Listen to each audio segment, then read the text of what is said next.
Hai buat semua teman-teman, kawan-kawan dan pencinta film action di mana saja berada. Kembali lagi di Charles Ghazali Action Cinema setelah hampir Hai, Yang setelah hampir sebulan lebih ya. eh, Charles Ghazali Action Cinema izin dulu untuk sementara dari IG Live dikarenakan ada kegiatan persiapan untuk produksi film terbaru yang sedang dipersiapkan. Jadi karena itu, wah, terima kasih. Ini Rawi selalu kemudian hadir untuk ikutan gabung. Uh, Memang kesibukan ini yang sekarang memang sedang dikerjakan membuat saya jadi terpaksa harus izin dulu. Uh, tapi hari ini khusus kita memutuskan untuk kembali. Mungkin baru 2 malam yang lalu karena pada hari Senin kemarin ya kalau saya nggak salah ya, um, Netflix mengumumkan bahwa film Sobat Ambiar, sebuah film kolaborasi antara Magma Entertainment dengan um, Video Source, Paragon Pictures dan Rapi Films, bersama dengan Caravan Studio dan yang salah satu yang paling penting, last but not least, Pabrik Fiksi, um, sebuah rumah penulisan kreatif di Indonesia yang di dalamnya ada Bagus Bramanti, Asaf Antariksa dan Gia Reksi, bekerja sama berkolaborasi dengan almarhum Didi Kempot untuk membuat film Sobat Ambiar. Sebuah film, sebuah persembahan cinta dari kami semua dan Mas Didi, uh, untuk kemudian memang memberikan kembali apresiasi kepada para sobat ambiar dan pendukung uh, Mas Didi dan ini ya, pendukung budaya tradisional Indonesia lewat lagu-lagu campur sari. Jadi hari ini adalah special edition karena kita nggak ngomongin action tapi kita ngomongin sobat ambiar. Ini di film Sobat Ambiar saya menyutradarai filmnya bersama dengan salah satu penggagas utama dari filmnya, yaitu Bagus Bramanti yang biasanya banyak menulis karya-karya yang baik di film Indonesia seperti Kartini, Diar Nathan, juga ada Mencari Hilal, Talak Tiga, dan di sini kemudian untuk menjaga apa ya, keabsahan atau kegenuinan dari nafas sobat ambiarnya, Bagus Bramanti kemudian menyutradarai filmnya bersama saya. Jadi ini adalah sebuah karya kolaborasi antara Bagus Bramanti dengan saya. Kami sudah sering bekerja sama secara penulisan, tapi untuk penyutradaraan ini kali pertama dan hasilnya menurut saya luar biasa. Sudah ada Daniel Dokter juga, sudah ada, baik kabarnya Rawi, baik banget, udah banyak teman-teman nih, ada Giareksi juga dari Pabrik Fiksi, ada Elana Sila, ada Putri Raharyanti. Ini tapi bagus, lu mesti minta diundang untuk join. Ada Dokter Made, my brother-in-law. Hai, ada teman-teman baru. Congrats saya, thank you. Kok manggilnya saya ya, teman-teman baru ini siapa ya? Mungkin teman sekolah saya mungkin ya. Karena biasanya yang manggil saya Cai itu teman-teman sekolah ya. Uh, ada Ziani, ada Bayu Dista. Terima kasih loh buat semua yang udah bergabung. Uh, iya, terima kasih. Ini Dokter Arya buat ucapan selamatnya atas Sobat Ambiar masuk ke Netflix. Istanto, Rere Bangjo, bagus mesti bagus mesti minta di invite. Jadi mungkin ada tombol yang bisa dipencet itu untuk minta di invite untuk ikutan tampil live di IG-nya. Coba dilihat di layarnya deh. Gua karena memang udah live jadi agak sulit menjelaskannya nih. Uh, Maaf ya, kita ini karena biasanya kerja adanya di belakang layar. Kadang-kadang kalau urusan yang kayak permetrosan begini memang suka uh, gaptek. Oh, teman-teman baru itu Cornell. Halo Carlo, apa kabar? Teman sekolah gue dari SMP. terima kasih ya udah ikutan join. uh, Aduh, jadi jadi seneng ada Cornell. uh, Oke, sebentar ya, ini masih berusaha membantu si Bagus gimana caranya untuk bergabung nih. hmm, Coba kamera yang di bawah itu ada tanda tambah, dipencet tuh Gus, di lu punya layar IG, ada nggak ya? Biasanya sih begitu ya, salah satu caranya ya. Iya, kalau lu pencet tuh ada go live in a room. Nah, mungkin terus kemudian ada nama gua, bisa lu klik gitu loh. Jadi hari ini kita mau bagi-bagi cerita, bagi-bagi apa yang boleh kami bagi soal Sobat Ambiar, karena tidak boleh semua juga sih. Eh, Tuh di kolom chat requestnya kata Gea Tugus. Jadi sedikit pemberitahuan bahwa sejak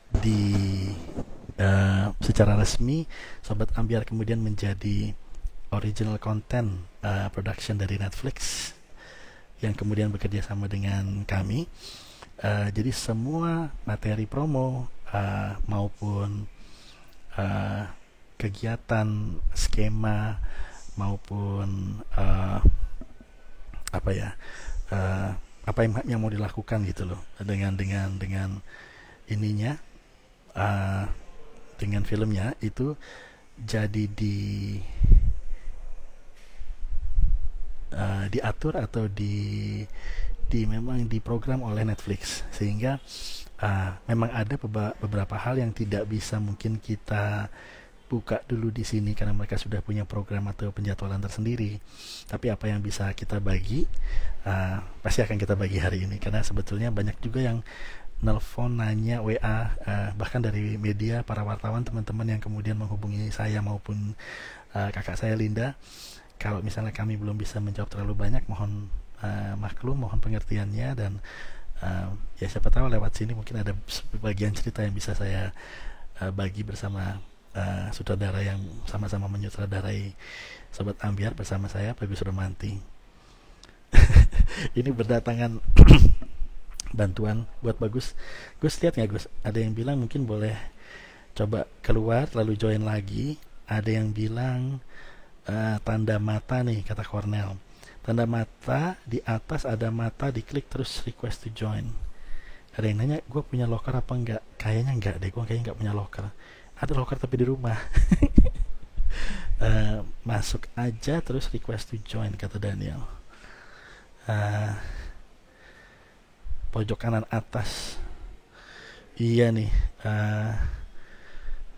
sebetulnya hari ini juga saya itu lagi proses penulisan skrip bersama teman-teman Pabrik Fiksi dan Makna, sebetulnya itu di belakang tuh. Nah, itu ada Asaf Antariksa, ada Linda Gozali, dan itu Imron Aikayu. Dua itu adalah partner kerja saya di Makna Entertainment, dan satu adalah partner kerja kami dari Pabrik Fiksi. Jadi hari ini izin sebentar untuk berbagi soal Sobat Ambiar. Begitu. Iya, soalnya lagi ngejar ini beberapa proyek baru yang mau dikejar untuk di tahun 2021. Kelamaan apa ya, work from home. Kangen kerja kangen berkarya. Kangen action juga sebetulnya. Sedikit bocoran, saya bersama JCC Action Team, tentunya Kang Cecep dan Jonathan Ozo lagi mempersiapkan untuk kemudian membuat opening scene dari film horror religi blockbuster super keren yang akan kita produksi di tahun depan. Judul sementaranya Kodrat.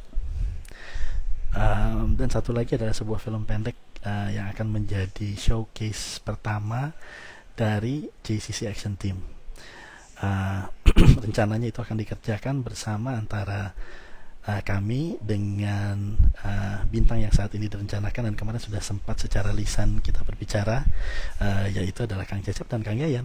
Kang Cecep memang dari JCC, tapi Kang Yayan ini sudah secara lisan bersepakat untuk kemudian membantu kami di dalam project showcase JCC. Emang gue ngomong bisik-bisik? Enggak deh, udah ngomongnya biasa aja deh dok. Kalau sambil makan iya benar. Daniel dokter ini adalah salah satu, kadang salah satu bagian dari keluarga Magma Entertainment, kadang salah satu netizen julid. Tergantung mood dan ininya lagi mengarah kemana. Tapi dia adalah salah satu dari bagian kreatif yang sekarang terus membantu menjaga agar Magma Entertainment bisa terbang lebih tinggi di tahun-tahun mendatang. Karena sebetulnya banyak sekali proyek yang sedang dipersiapkan. Oke, kita nunggu Bagus Bramanti yang sampai sekarang masih berusaha untuk masuk. Belum berhasil. Teman-teman tolong dibantu ya, gimana caranya buat Bagus untuk kemudian bisa masuk dan bergabung. Saya bisakah mengundang? Tidak bisa ini. Kalau saya klik di Bagusnya, oh bisa deng, go live ya. Coba Gus, mana? Nih, gue undang, bisa nggak Gus? Barusan gue ngirimin invitation ke lu. Ternyata bisa. Nah, sorry. ya. Jadi ternyata belum diupdate ininya. Telepon ya. Instagramnya, udah kelamaan nggak buka kali ya. Jarang-jarang buka. Oke, teman-teman semua, Bagus Bramanti dari Pabrik Fiksi. Halo kawan-kawan semua. Mohon maaf karena agak gaptek dan nggak tahu ya. Urusan-urusan begini tuh nggak jago gitu. Iya, kita lebih jago untuk jaga anak ya Gus. Belajar. Jagoan jaga anak daripada main ini sosmed. Yo. Tapi gue kayaknya jaga anak juga nggak jago-jago juga. Oke, Gus. Oke. Ya, ini kesempatan yang gue rasa. Jadi gini, dari beberapa hari ini banyak banget tuh yang kemudian menghubungi dari media, dari teman-teman yang nanya soal Sobat Ambiar ternyata akhirnya mendarat di Netflix. Apa yang mau lu ceritakan? Mungkin boleh cerita sedikit kali ya dari mana kemudian ide atau inisiasi yang memang kemudian datang dari lu untuk membuat film Sobat Ambiar. Apa itu sebetulnya film Sobat Ambiar? Ini agak panjang, nggak apa-apa ya ceritanya ya. Tapi jangan terlalu banyak karena kita sebetulnya tidak boleh mereveal terlalu banyak detail loh kalau menurut Netflix. Oke, enggak. Lebih ke kaitannya karena ini film yang personal ya. Jadi ada salah satu pemainnya, Bisma Mulia di sini. Halo Bisma. Oke, Bisma, terima kasih sudah menghidupkan film kita. Silahkan Gus. Jadi 2019 itu kan booming lagu-lagu campur sari ya. Kata-kata Godfather of Broken Heart itu dilakukan gitu. Iya. Gue tuh kan kayak punya konektivitas dengan apa yang gue lalui di masa kuliah ya. Karena pertama kali dari dengar lagu Didi Kempot itu tahun 98 waktu gue kuliah di Semarang.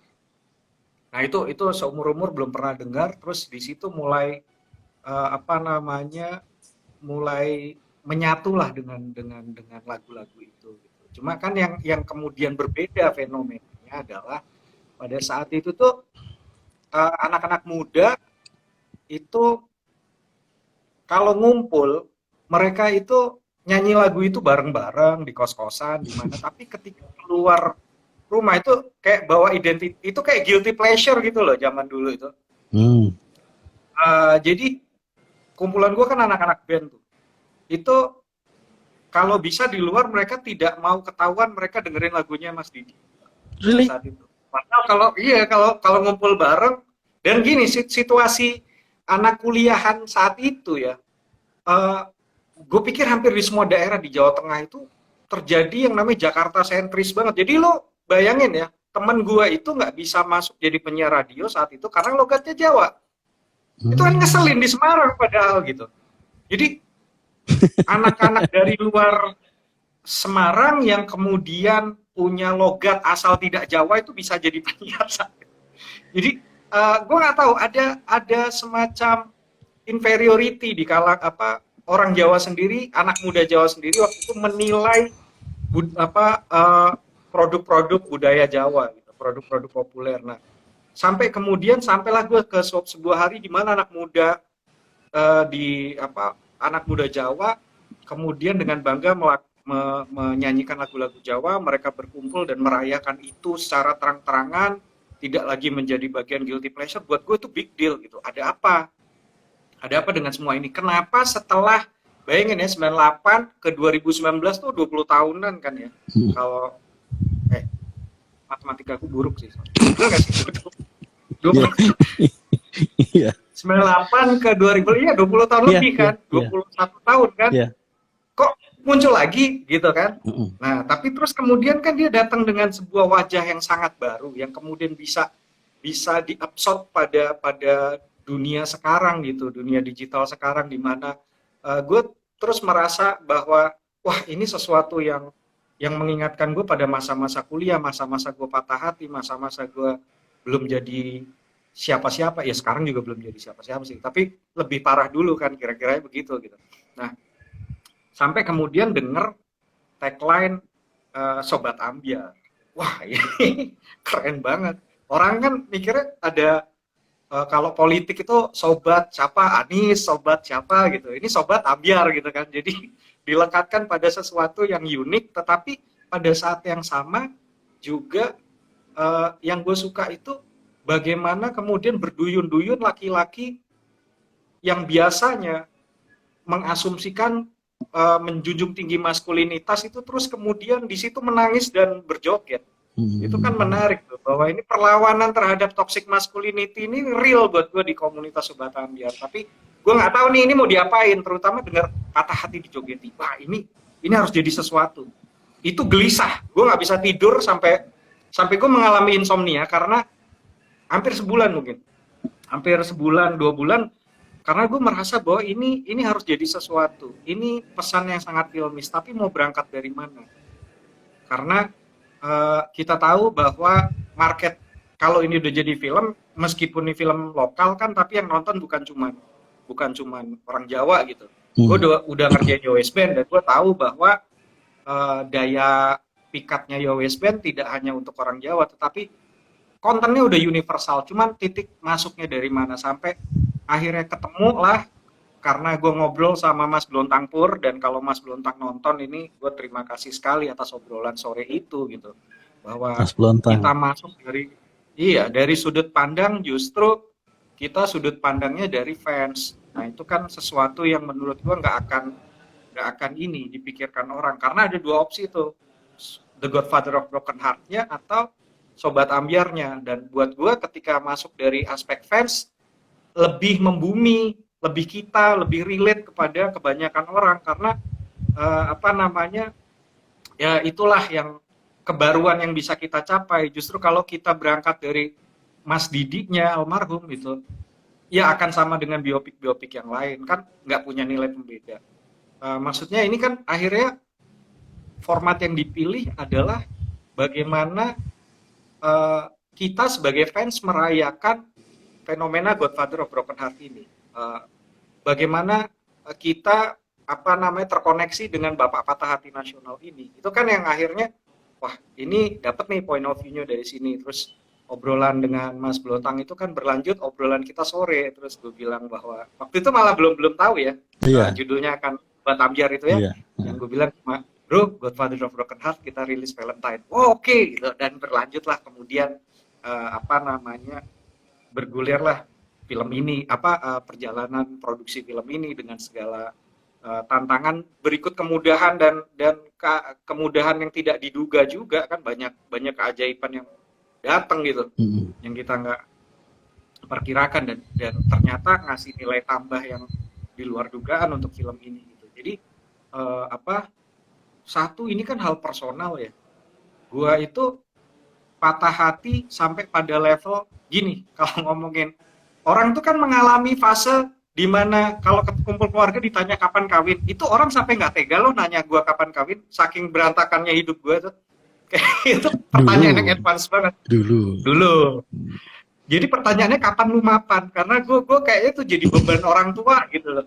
Anak yang paling membebani orang tua karena nggak kunjung berhasil gitu kan.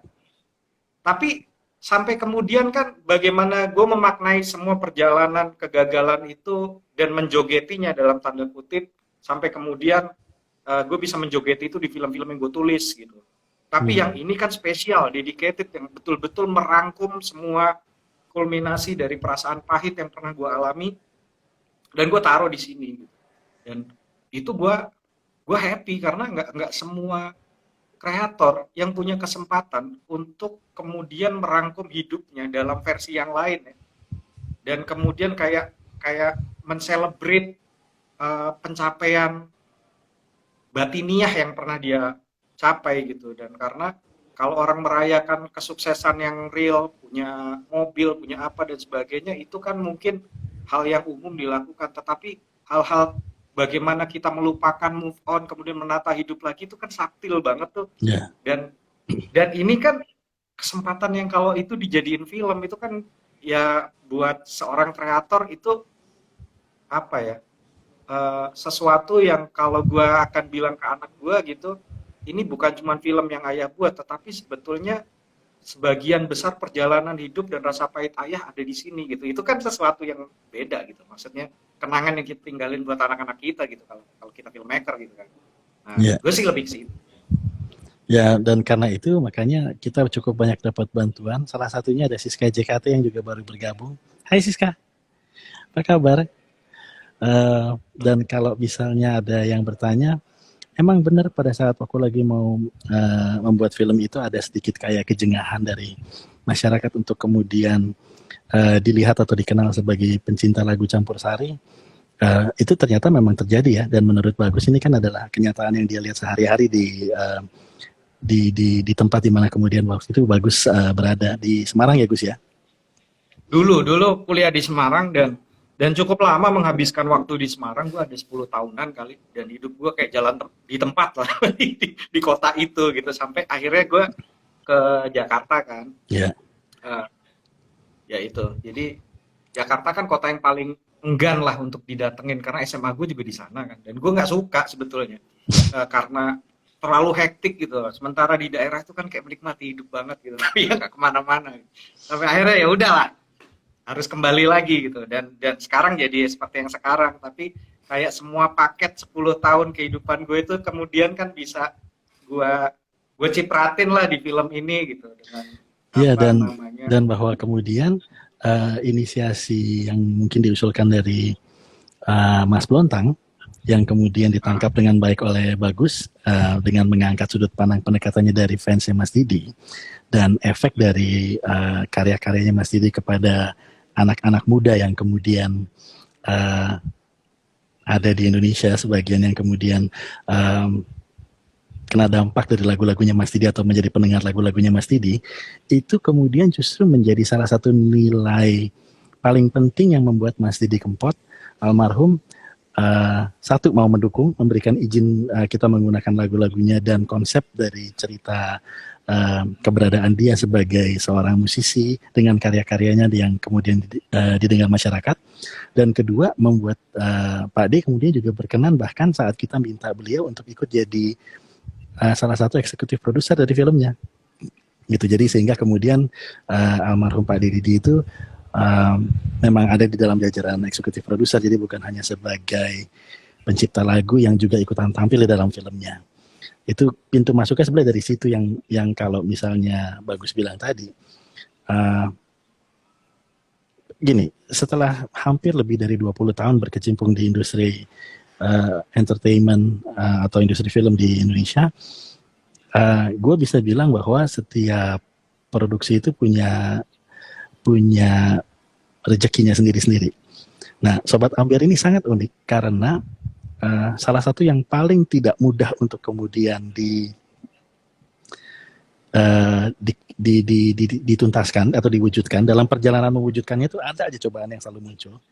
Tapi di saat yang bersamaan, selama kita selalu percaya dan tidak pernah patah semangat, di saat kita nyaris kemudian mencapai titik yang kita rasa ini nggak bisa ada jalan lagi, selalu tiba-tiba ada jalan keluar yang datang yang kemudian memudahkan segala sesuatunya.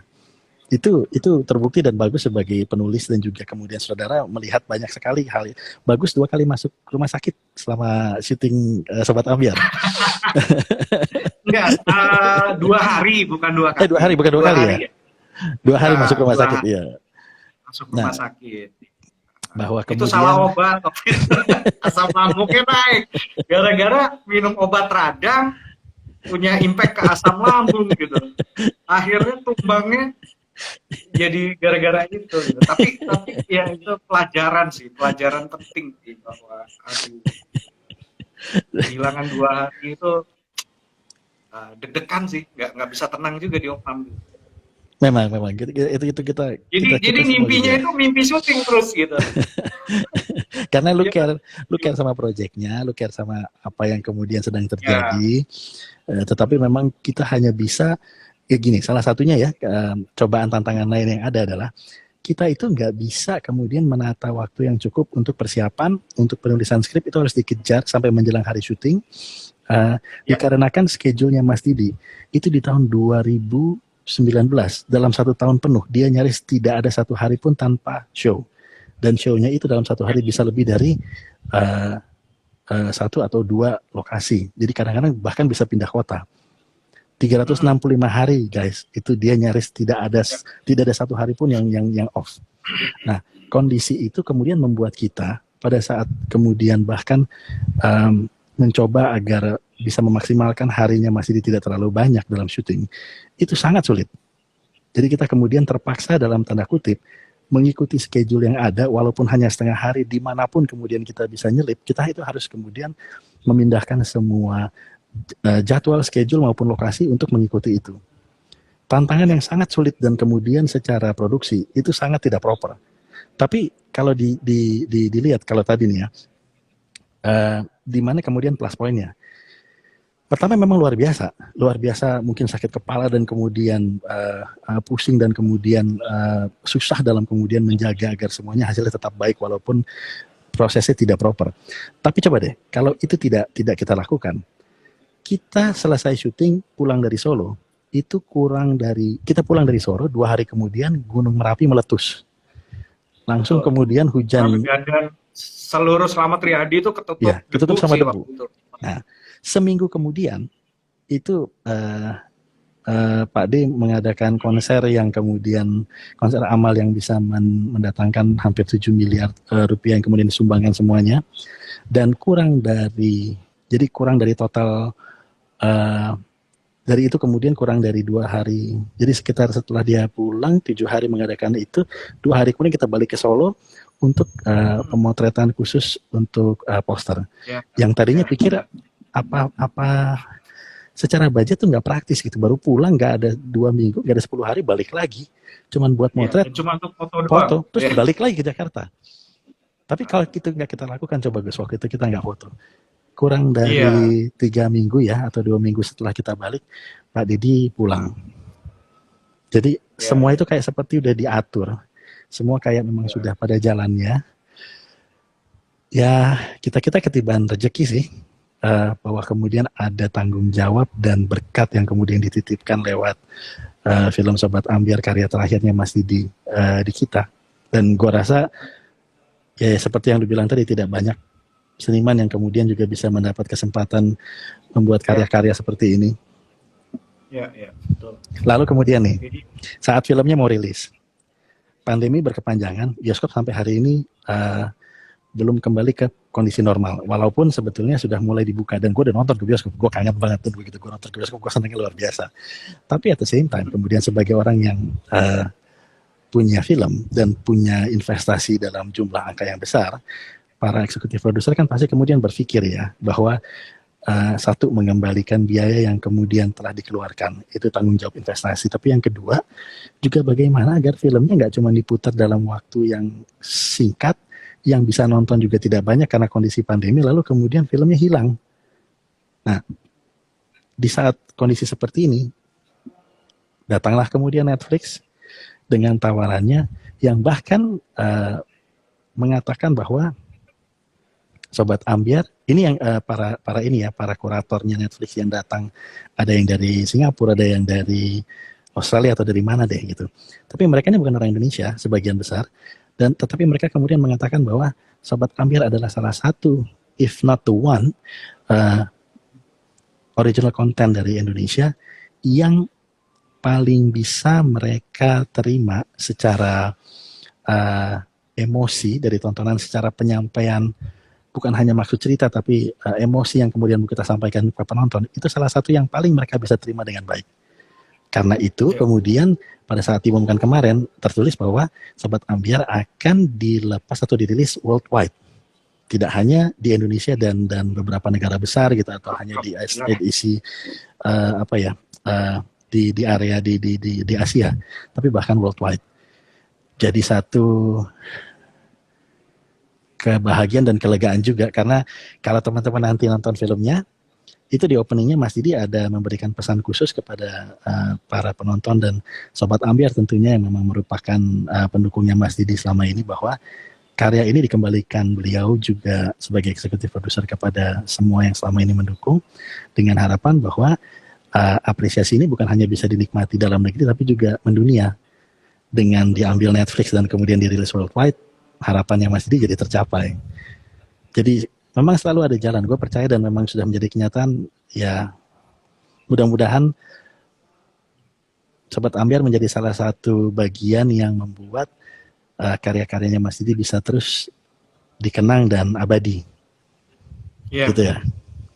Cita-cita untuk mendunia itu kemudian dibukakan jalan oleh Netflix kan, dan itu tidak pernah kita duga sebelumnya, karena betul, kita dulu cita-citanya bioskop, kejegal sama pandemi ya, padahal kita berharap sekali semua orang joget di sana, kita udah mikirin macem-macem, tapi ya banyak turning point yang kemudian cukup mengejutkan, tapi juga kejutan yang menyenangkan juga datang pada saat yang sama gitu.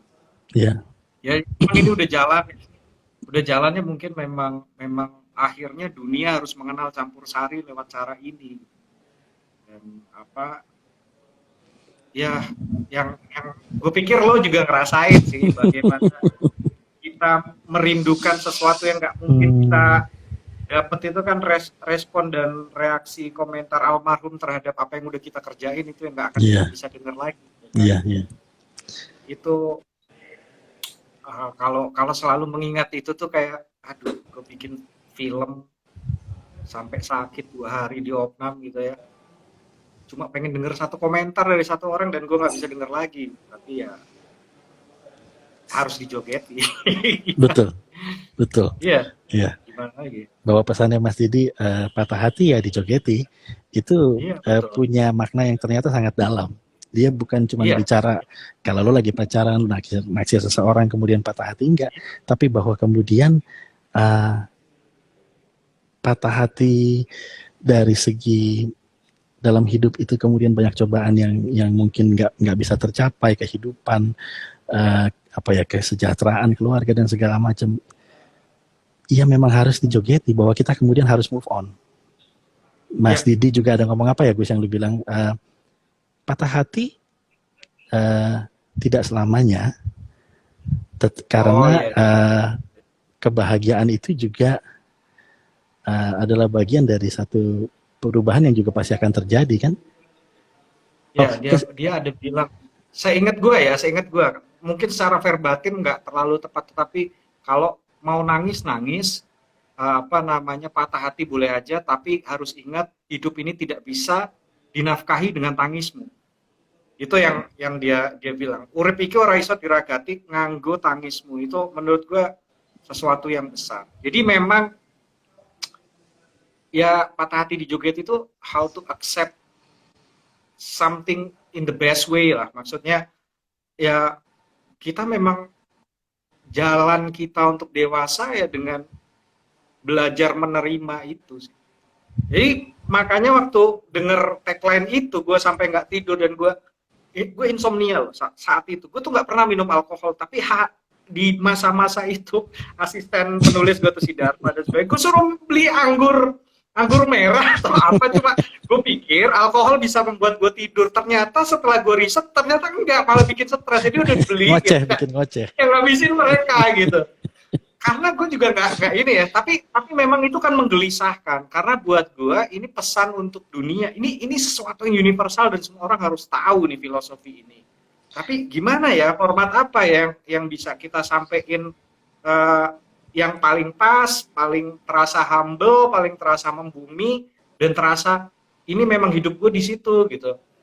Ya akhirnya came up lah dengan semua ini. Dan kita ada 2 kali storyline kan, waktu itu ada 2 desain kan, sampai yang terakhir itu kita betul-betul mendengarkan dari 32 orang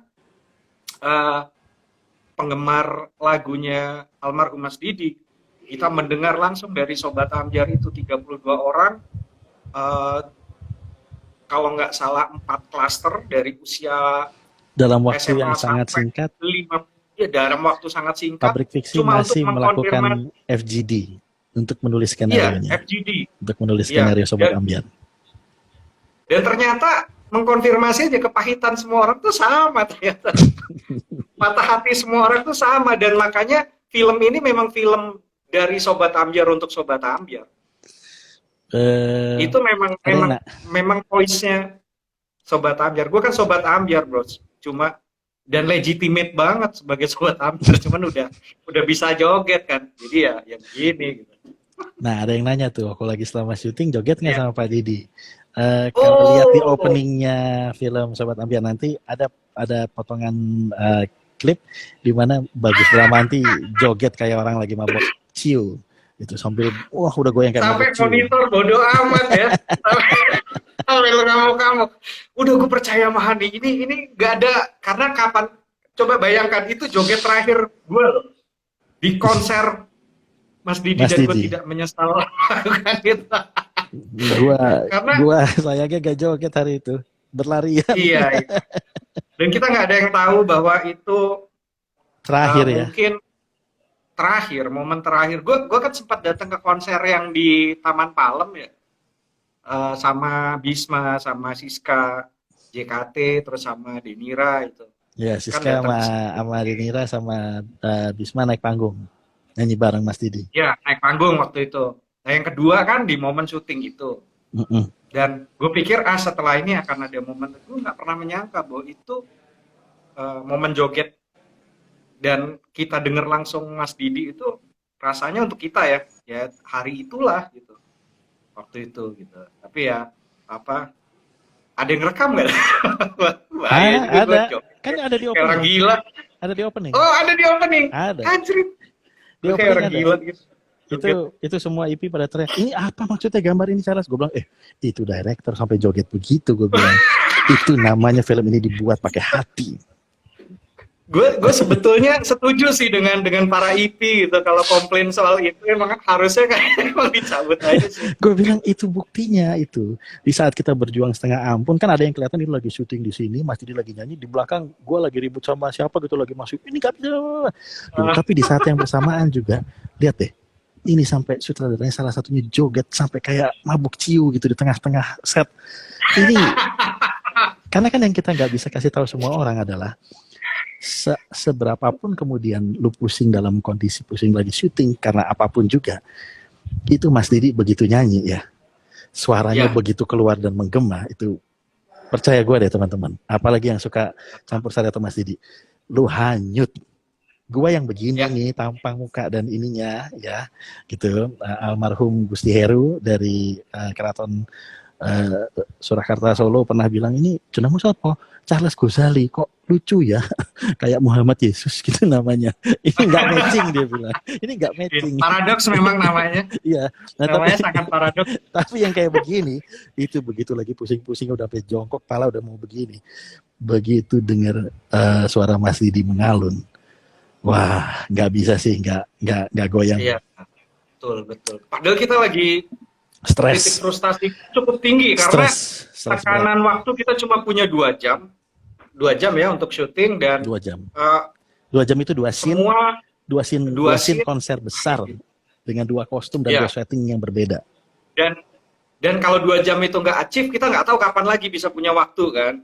Itu yang jadi problem karena saking padatnya jadwal beliau gitu. Dan kita udah siapkan itu, bahkan di Jakarta bikin video board, bikin macam-macam. Bikin action, bikin video board. Iya, udah kayak bikin action, bikin video board. Bikin video board. Tapi itu memang sebuah challenge yang kita kalkulasi. Hanya yang di luar kalkulasi kita nggak sadar bahwa tekanannya ternyata segitu gede ya, 2 jam doang. Kita pikir kan rentangnya segini nih kalkulasi kita tuh.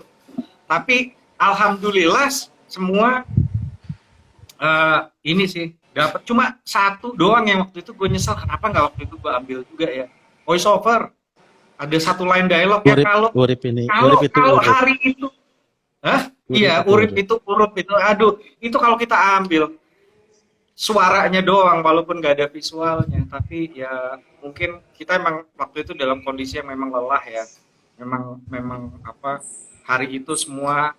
Dan kalaupun kita lakukan itu kan itu kayak di luar apa yang kita rencanain, itu nambah kerja lagi. Tapi memang kalau boleh menyesali satu hal, itu doang yang gue sesalkan. Untungnya untuk foto, untuk yang lain kita ngikut aja. Bahkan keputusan yang kadang kalau dipikir nggak rasional juga secara budget. Kenapa juga sih baru berapa hari kelar syuting, 2 hari balik foto doang, 2 hari balik Jakarta, hari ketiga balik ke Solo. Seharian lagi. Iya kan, lu bawa mobil gitu, nungguin dari jam berapa gitu. Tapi worth it lah. Untuk sekarang ya, ketika kita mengenang lagi, flashback, ya untung itu kita lakukan. Iya. Kalau enggak, ya gue nggak tahu tuh. Kayak gimana gitu. Maksudnya, ya alhamdulillahnya sih dapat. Ya, seluar biasa itu Mas Didi Kempot almarhum. Dan ya ternyata dampaknya bahwa itu sampai di apa ya? Karena sebetulnya teman-teman, terutama Pak Hans dari 21 Group juga sangat berharap film ini tetap main di bioskop. Karena memang kepengen bisa joget sama-sama. Tagline-nya itu film Sobat Ambyar dijogeti di bioskop tadinya.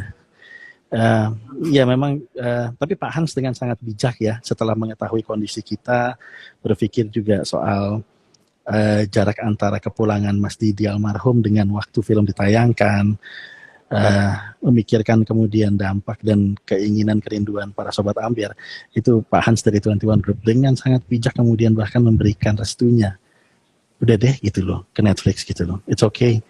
Padahal kita diminta untuk bertahan tuh sampai 5 kali ganti tanggal rilis, karena bioskop terus-terusan tidak bisa dibuka karena Pemda kemudian terus memundurkan ini jadwal karena kondisi pandemi yang juga kita nggak bisa bilang apa-apa.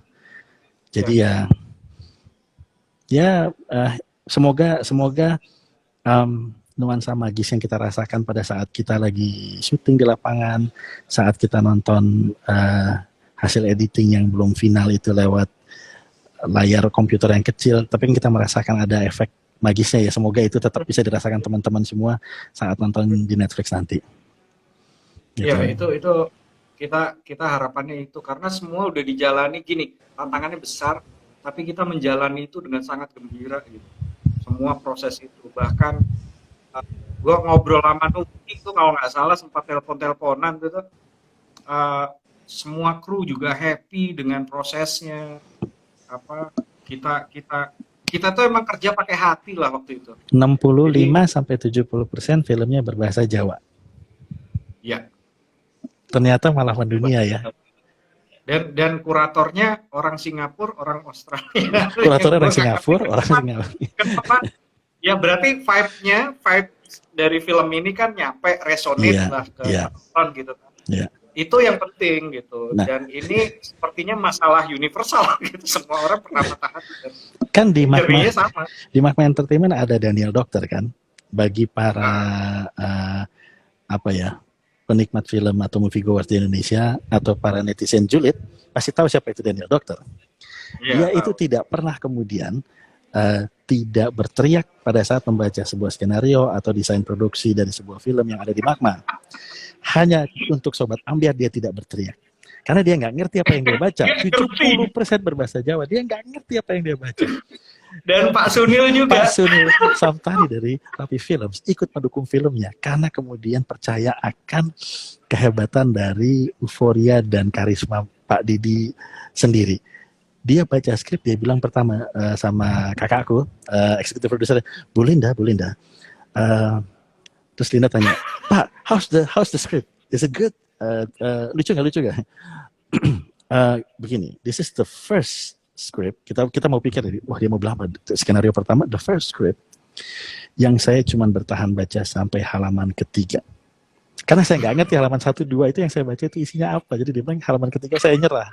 I trust you guys, dia bilang, I trust Pak Didi.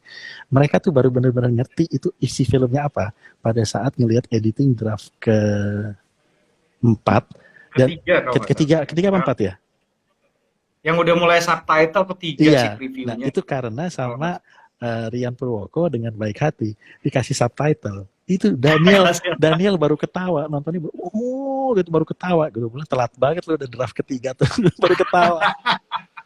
Soalnya Daniel sama Pak Surya juga datang ke lokasi. Jadi mereka datang ke lokasi, duduk di Solo, di kafe, di lokasi-lokasi yang lain, ngelihat kita ketawa, ikut ketawa, walaupun nggak benar-benar ngerti apa karena kita pada ngomong di lokasi, banyak pakai bahasa Jawa. Iya. Ingat sih, ya memang harapannya kan kemudian ini nggak berhenti di satu film, maunya kan begitu ya. Karena bukan persoalan apa-apa, lepas dari ada persoalan bisnis, tapi vibe dari soal keambiaran ini itu kan masih banyak point of view yang bisa kita sampaikan kepada dunia dalam tanda kutip dalam versi yang lain. Karena buatku penting banget. Setidaknya mengingatkan orang untuk ya realita tuh begini. Ya memang hidup itu nggak ada yang gampang gitu. Tapi bukan berarti kita nggak bisa bertahan dengan cara yang benar. Gitu. Bukan berarti kita nggak bisa hidup gitu. Sebetulnya kan ada keinginan itu ya. Ya mudah-mudahan. Satu lagi. Bahwa kemudian Mas Didi itu kan sangat fenomenal selain dari lirik, kemudian dari lagunya, dari ritme, cara menyanyikan dan segala macam, sehingga kemudian musik menjadi bagian yang penting dari film Sobat Ambyar. Ini udah bergabung barusan belum lama yang namanya Nanin Wardani. Dia adalah penata musik dari film Sobat Ambyar yang secara luar biasa bisa menangkap vibe dan emosi dari filmnya, sehingga kemudian karena awalnya gue kerja sama Nanin cukup panjang, cukup lama. Tapi Nanin ini adalah seorang pengajar, seorang guru. Dia juga kemarin sempat bikin kayak semacam konser online ya Nin ya. Tapi kayak klasik gitu, sehingga kemudian belum terlalu banyak terjun ke dalam industri perfilman, sehingga pada saat gue bilang ini yang bikin musik Nanin Wardani, sebagian orang itu atau termasuk para IP bertanya siapa? Karena memang lagu dan musik menjadi bagian penting, tentu ada pertanyaan dan keraguan. Tetapi ternyata hasilnya dijawab sama Nanin dengan sangat luar biasa. Nanti lihat sendiri deh, dengar sendiri. Itu bagaimana music score-nya kemudian bisa membantu mengantarkan emosi-emosi yang ada. Kita ketemu banyak teman-teman luar biasa Mbak Nanin, atas hati yang diberikan dalam proyek ini. Terima kasih. Juga buat ini ya, buat Pak Mamat. Kita punya set dekor, set builder, karena yang berpulang dari project Sobat Ambyar bukan hanya satu, ada satu lagi yang namanya Pak Mamat. Dia adalah set builder dari film Sobat Ambyar. Berpulang pada saat kita sedang melakukan proses syuting karena serangan jantung. Ya semua berjalan, padahal dia justru nggak sakit selama syuting, hari itu lagi libur. Dan kita, Mas Imron tuh ngapain Mas Imron? Mau pesan makan malam. Itu Mas Asaf. Mas Asaf di situ. Oke. Ya. Lagi ngomongin kodrat, lagi berusaha motong kodrat. Ini Bu Linda. Halo PLG. Lagi berusaha motong kodrat ke durasi yang memang lebih ideal. Iya. Ya. Memang itu next big project Magma dengan pabrik fiksi lagi ya, kodrat yang berikutnya. Ya. Ya semoga juga akan menggembirakan Sobat Ambyar gitu, tapi gue percaya kita sudah punya pet yang enak sih, yang bisa apa kita kita jaga terus gitu kan. Ya, bahwa Dan dari penulis kemudian bagus kan jadi sutradara bareng sama gue di Sobat Ambyar. Dan ya, dulu pas waktu lagi film mau selesai syuting, gue bilang, Gus, terima kasih ya. Banyak hal yang kemudian lu bawa ke lokasi yang bikin gue kemudian sangat terbantu karena banyak hal. Dia pertama nggak percaya. Nah, buktinya sekarang untuk film berikut, gue bahkan udah minta izin ke Bagus sama Mas Asaf, salah satu penulis dari Public Fiksi. Gea itu mau gue pinjam untuk gue bawa ke lokasi selama kita syuting Kodrat. Karena gue benar-benar ngerasa punya punya sudut pandang penulis yang ada di lapangan pada saat dia ngeliat apa yang kemudian kita lakukan itu, kemudian terjemahan dari penulisan ke layar itu nyampe apa enggak, itu penting sih. Penting itu gue rasa ya memang. Ya karena kan lagi-lagi ya film ini adalah karya kolaborasi. Nah, kita mempercayakan Public Fiksi untuk menulis, tentunya kan mereka punya sudut pandang dan kepiawaian untuk kemudian menerjemahkan sesuatu dalam bentuk tulisan. Kita mungkin punya kemampuan dalam menerjemahkan tulisan menjadi bentuk gambar. Tetapi kan bahwa dalam proses biasanya orang bilang tuh kalau dari satu kepala ke kepala berikut atau mulut satu ke mulut kedua ketiga tuh terjadi proses transformasi yang kemudian bisa membuat ini semakin baik atau semakin jauh nih dari niat awalnya. Jagaan itu yang kata gue justru membuat gue merasa semakin terbantu karena teman-teman Public Fiksi itu bukan tipe yang, mereka tuh penulis yang kemudian merasa sayang dengan karyanya, sehingga kemudian kita itu kalau lagi nulis bareng atau proses pembahasan skenario itu sering berantem. Kita ini sering berantem. Tapi sering berantem kemudian malah ini sekarang ketawa-tawa ya. Iya. Yang orang nggak tahu di luar kita ributnya udah kayak apa gitu kan. Tapi begitu pas nyampe ke lapangan kita malah kerja bareng dan nyaman. Gue sangat nyaman, Gus. Asli gue merasa sangat terbantu dengan adanya lu. Juga ya Dokdan kan kemudian yang bahkan sampai pernah nendang bangku sampai geser mau setengah meter lebih gitu loh di ruang meeting.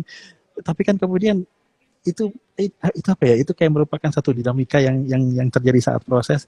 Bagaimana di saat gue bahkan bersiap-siap nih, ini soal Gatot Kaca gue kayaknya bakal kenceng sama Mas Asaf apa sama Mas Bagus nih ya. Di saat gue lagi mengira-ngira dan kemudian bersiap-siap, yang ada malah Asaf sama Bagus kenceng-kencengan, satu di Jakarta, tuh di Solo kenceng sendiri. Kita berdua malah dia berani sendiri. Ya itu nggak budaya gue tuh memang mungkin gitu ya. Dan gue terima kasih sebetulnya ketika di directing itu gue dapat pertama kali masuk ke directing, gue punya mentor yang sangat luar biasa untuk menambal lubang yang selama ini gue nggak bisa tambal, karena gue bukan orang yang punya metode komunikasi yang baik sih dengan orang. Ya lu tahu gue sering ribut ketika karena gue orangnya kan brutal honest gitu ya. Tapi sekaligus pada saat yang sama gue jadi ngerti gitu. Memang kemarin kritik tapi gue kan memang open ya sama kritik apapun tuh, gue mencoba untuk iya itu benar, ya udah jalanin aja gitu, dan nggak ada gengsi, nggak merasa harga diri gue keinjek atau apa, enggak, karena itu learning process gitu. Nah, cuma kan yang selalu gue khawatirkan kan kalau apa yang gue sampaikan tuh nggak bisa diterima orang, karena gue orangnya emang ya begitu gitu. Nah, satu-satunya ekosistem yang kemudian kita bisa nyaman dengan sikap-sikap seperti itu kan Public Fiksi, dan kalau dia punya partnership dengan Magma. Amin. Kita tuh ibarat kayak orang tua yang sedang memikirkan nasib dan masa depan terbaik untuk bayi yang sedang kita asuh. Nah, kita berdebat kencang tentang pendidikan itu apa untuk anak kita, untuk apa, lebih ke situ, karena ada kesadaran itu bahwa lebih baik kita membantai satu sama lain dibanding kita keluar filmnya dibantai penonton. Ya, mendingan di sini nih kalau mau ribut kan gitu. Karena itu ada Daniel Dokter di Magma. Lebih baik netizen julid yang satu ini ngomong dulu di dalam daripada nanti dia bunyi di luar. Kita juga ketemu itu Hani. Kepastiannya julid juga nggak tuh? Kayaknya cukup julid, luar biasa. Kita juga ketemu Hani yang banyak bantu kita. Ya dalam proses syuting kita terbuka kan ya. Pada saat orang kemudian ngasih masukan ini dan itu, Ya, kalau memang bisa lebih baik, kenapa nggak didengar gitu loh. Prinsipku sih itu Iya, ya, dan betul, ternyata betul. bagus juga, sangat open. Oh Ya iya, iya. semoga apa yang memang kenikmatan, kesenangan dan karisma yang sangat magis yang kita rasakan tuh benar-benar nyampe deh pada saat orang nonton itu, Iya, walaupun iya. lewat Mudah-mudahan. TV, lewat Netflix. Uh, Iya. ya, dan sekali lagi, Mudah-mudahan energi energi yang sama ya, karena kita iya, ngerasain sejak reading, kita iya, semua nyanyi. Mungkin ada, kalau ada videonya tuh ya, sayangnya nggak direkam mungkin ya. Mulai reading tuh semua tim produksi ikut nyanyi, joget-joget waktu reading betul, gitu kan. betul. Kemudian jalan, mudah-mudahan energi yang sama itu dirasain Amin. sama penonton sih, karena yang kami siapkan di dalam skenario itu kan dari dulu, semua semua skenario yang dibikin pabrik fiksi itu diarahkan untuk yang pertama kali jatuh cinta sama skenario ini adalah pembuat filmnya dulu. Kalau kita Ya, semua sudah jatuh cinta ke skenario ini kayak semacam keinginan untuk membuat ini menjadi bagus dan hebat, itu kan udah bukan kewajiban lagi, itu udah kayak dorongan apa ya, instingtif yang memang wah ini, karena semua melihat itu sebagai kesempatan, betul. bukan cuma sekedar project yang sekedar jalan, tapi mudah-mudahan vibes itu apa teresonansi dengan baik ke penonton gitu, apa Ya, semangatnya walaupun kemudian menunggu sampai editing draft 3, tapi pada ya. saat lagi subuh menjelang sahur, itu anak-anaknya Daniel Dokter di kota Medan itu semua Ya. berteriak, nasi goreng, nasi goreng.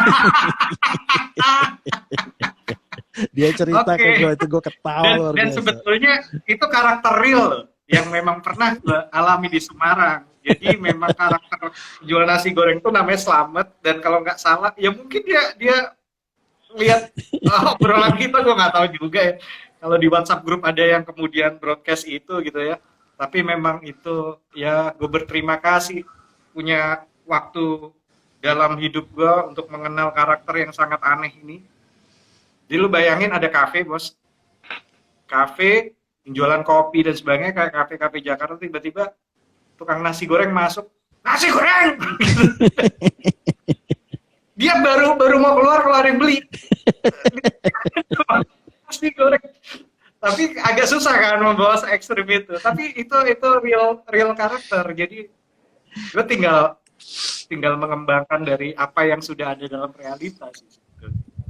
Oke, sayang sekali waktu sudah tinggal 2 menit kurang. So, uh, gue belum tahu apa yang mau gue lakukan di minggu depan karena kesibukan yang sedang dilakukan masih sangat-sangat ini. Gue sebetulnya berharap tadinya di salah satu kesempatan itu gue bisa ngelakuin live pas gue lagi bikin video buat bareng Kang Cecep sama Jonathan. Mudah-mudahan bisa terjadi. Tapi 1 menit Gus, buat penutup silahkan menyampaikan sesuatu ke yang sudah datang dan hadir dan yang akan ngelihat lewat IG live video. Ya mudah-mudahan ya ketika nanti tanggal rilis di Netflix itu sudah diumumkan dan ditunggu, ya mudah-mudahan film ini itu bisa bukan cuma sebagai tontonan ya, tetapi menjadi bagian bagian yang hidup dalam dalam penontonnya, yang setelah setelah menonton akan timbul rasa rindu untuk menonton lagi karena kita mengalami kelelahan dan kita butuh kontemplasi. Semoga film ini tuh menjadi film yang akan ditonton lagi untuk mengingatkan bahwa hidup itu memang melelahkan, tapi ya kita nggak punya pilihan selain tumbuh. Ya, selalu ada harga yang pantas yang kita terima setelah kita tumbuh dan dewasa. Ya, Ya mudah-mudahan film ini bisa bisa memberi memberi energi itu kepada penonton. Oke, dan buat yang belum langganan Netflix, silahkan berlangganan karena Sobat Langganan. Ambiar hanya akan tayang di Netflix mulai dari 2021. Terima kasih buat semuanya, selalu jaga kesehatan, jaga jarak, pakai masker dan cuci tangan, karena itu adalah salah satu pesan terakhir dari almarhum Didi Kempot dengan kampanyenya pada saat itu untuk nggak usah mudik dulu. Terima kasih buat yang sudah bergabung. Gus, makasih. Sampai kita ketemuan lagi. Teman-teman semua. Selamat sore dan thank you sudah bergabung di Charles Gozali Action Cinema.